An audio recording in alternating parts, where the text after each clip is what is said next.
Nepal just overthrew their own government using Discord, the same app that you use to rage at teammates, leak memes, argue about anime, was used to pick the next prime minister. This wasn't some election in a Minecraft server. This was real life. Protests broke out. The old prime minister stepped down, and that was like the fourth one Nepal had in a year. So they were really struggling there. And then set fire to the government building. Everything was crazy. Once the dust settled, the community came together. They cleaned up all the damages that were done to the surrounding area because of the protesting, got into Discord, and they said, who are we going to elect? And there was a poll, and then it was decided based on that Discord poll who was going to be the new prime minister until the next election that happens in March of next year. This is the craziest mix of internet culture and real life politics I have ever seen. So let's talk about how Gen Z overthrew the government and used Discord to help. Before we get into the video, don't forget to like and subscribe. It helps me, it helps the channel. Thank you.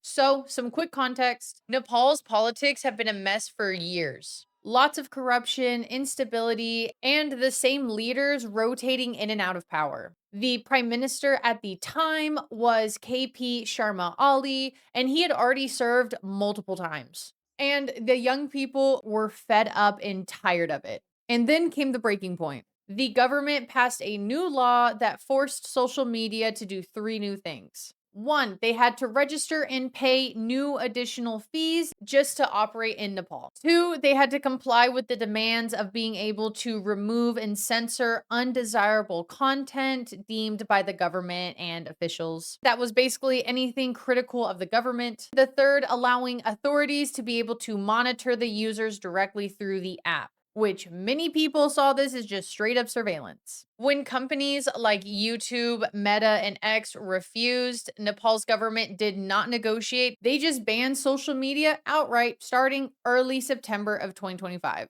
Imagine waking up and all of your social media platforms don't work. YouTube, Instagram, Facebook, Twitter, gone. For the Gen Z in Nepal, they didn't just see that as super fucking annoying. They took it as a direct attack on their freedom of expression. And to top it all off, images of wealthy political families, they call them the Nepo kids, flaunting their luxury lifestyle while everyone else was struggling. So you can see why what happened in Nepal happened. The people took back their power and said, we're tired of listening to government officials that are not speaking for the people. And this is how things escalated. On September 4th, the social media ban goes live, and it is outrage instantly. People are hopping on VPNs and ranting online. Memes start flying. Some people are making fun of the government while others are exposing the Nepo kids. It's funny, but it's also so infuriating to see.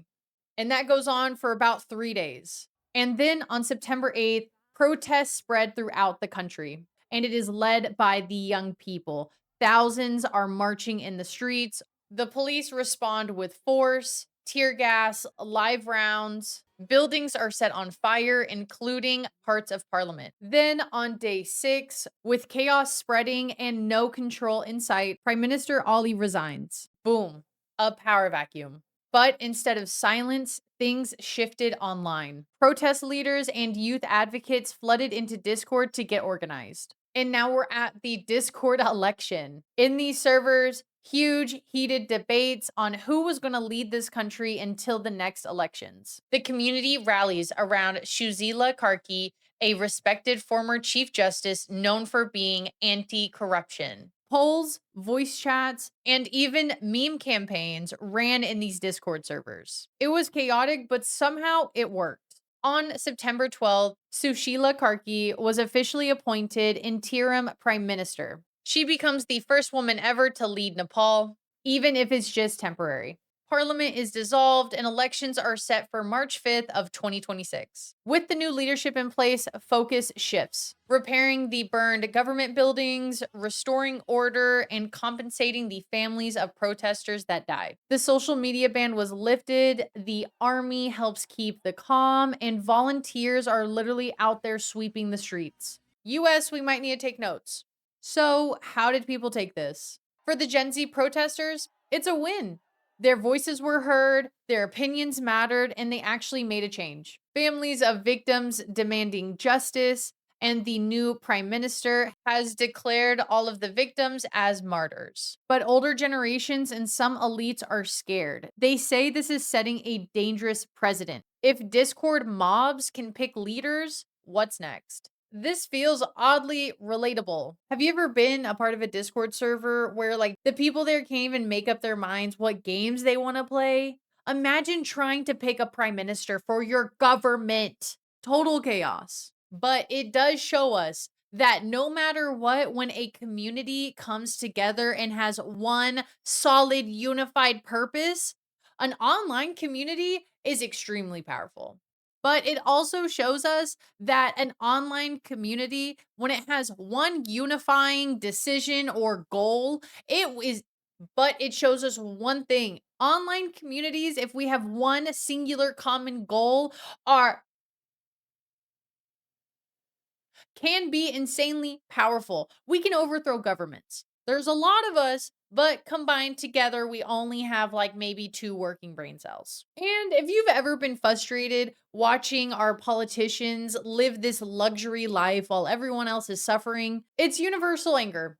Now, what does this actually mean? It shows how digital native activism can topple governments. But legitimacy is messy. Discord polls do not have safeguards. They are not safe from misinformation, bots, or manipulation. Still, it proves young people are not powerless. They can bend entire nations if pushed to it. Is this a model for future democracy? Maybe. Online spaces are powerful but fragile. They can unite us, but then they can also cause chaos. So, the takeaway, maybe don't ban social media if you don't want to radicalize an entire generation. They organized, protested, forced a resignation, and even were able to influence the next person in charge. All through Discord. That's insane. Whether it's the start of a new digital democracy or just a one time revolution, it proves one thing. Never underestimate somebody with Wi Fi and too much time on their hands. Do you think that this is going to be the future of politics? Or do you think that Discord should just be used for gaming? Drop a comment below, hit the like button, and don't forget to subscribe so YouTube's algorithm doesn't overthrow me. Thanks so much for watching, and I'll see you in the next video.